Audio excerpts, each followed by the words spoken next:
Let's face facts, we're not all superheroes that can hold more than 4 drinks at once. Until today.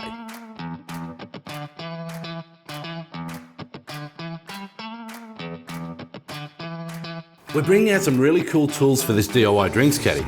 In fact, you can get all of these amazing PXE tools in this cracker of a pack we've created. And get this, it's got 5 tools.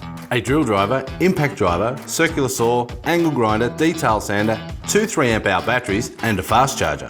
Bargain! It also has a great DIY instruction manual that will guide you through this project and a few more great DIY projects. It also has a super useful shopping list with everything you need for this project. Oh, I'm getting thirsty, so we should get started. Start by measuring 160mm from the longest edge of the timber on both sides. Quick tip, if you don't have your straight cut guide, simply use a straight piece of timber to guide you through the cut. Make sure you align your circular saw and clamp your timber down to the bench too. Once everything's secure, make a long rip cut down the timber.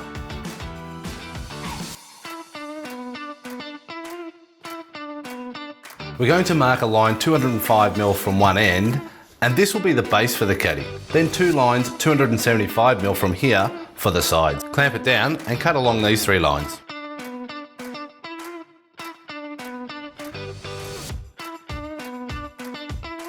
Once you've cut your timber, grab one of your side pieces, find the centre point and draw a line.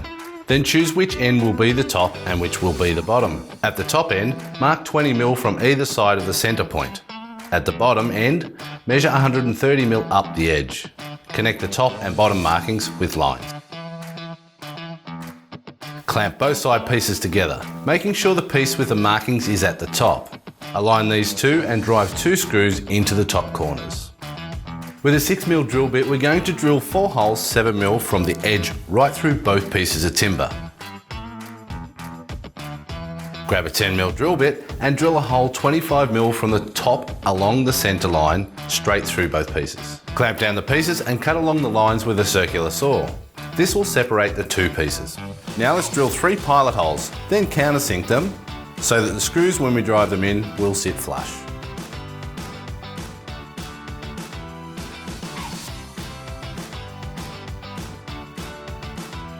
Give the edge of the bottom piece a squirt with some wood glue. Align side pieces and drive 3 40mm screws to bring it together. Now repeat this step on the other side. Now's the time to choose a finish.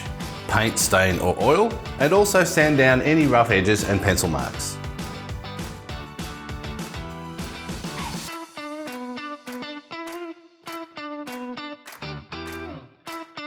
We're up to the really cool part, but we have to be extra safe as we're going to be using an angle grinder with a cutting disc.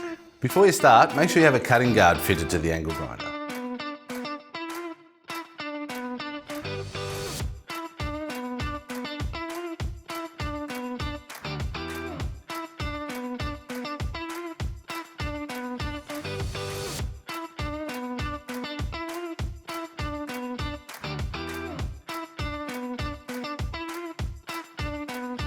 For safe usage tips, check out our angle grinder tooltip. Grab the 6mm rod and measure 4 pieces at 250mm lengths.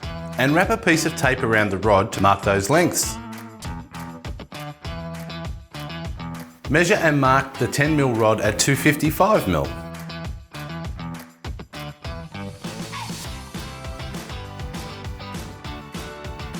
Now gently cut through the rods.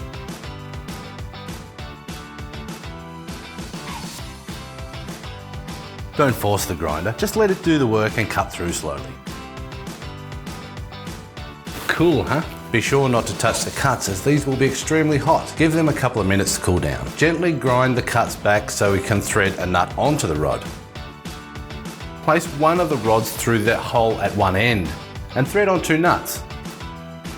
Spin one of the nuts all the way down the rod until the rod meets the hole on the other side, leaving some of the rod exposed. Then lock them off with the dome nuts, tightening so the edge pieces are secure and straight but not under force. Repeat this step with the 10mm rod.